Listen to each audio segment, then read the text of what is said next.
Okay, Genesis chapter 8. But God remembered Noah and all the beasts and all the cattle that were with him in the ark. And God caused a wind to pass over the earth, and the water subsided. Also the fountains of the deep and the floodgates of the sky were closed, and the rain from the sky was restrained. And water receded steadily from the earth, and at the end of 150 days the water decreased. In the 7th month, on the 17th day of the month, the ark rested upon the mountains of Ararat.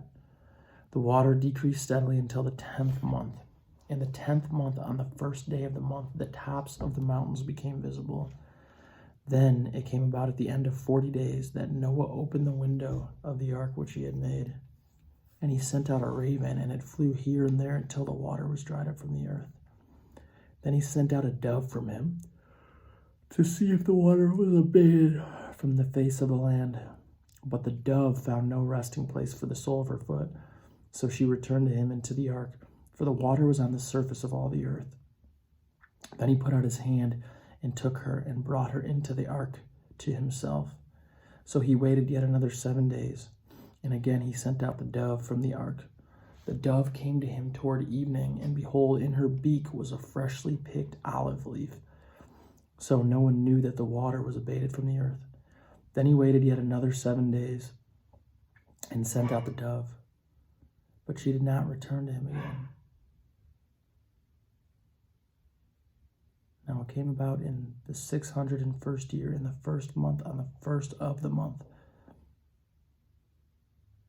the water was dried up from the earth. Then Noah removed the covering of the ark and looked, and behold, the surface of the ground was dried up. In the 2nd month, on the 27th day of the month, the earth was dry. Then God spoke to Noah, saying, Go out of the ark, you and your wife and your sons wives with you.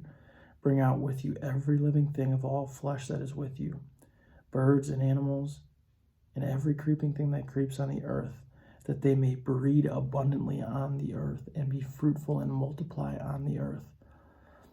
So Noah went out, and his sons and his wife and his sons' wives with him. Every beast, every creeping thing, and every bird, everything that moves on the earth, went out by their families from the ark. Then Noah built an altar to the Lord, and took of every clean animal and of every clean bird, and offered burnt offerings on the altar.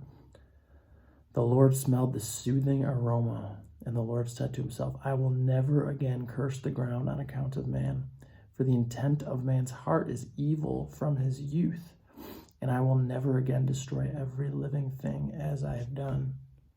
While the earth remains, seed time and harvest, and cold and heat, and summer and winter, and day and night shall not cease.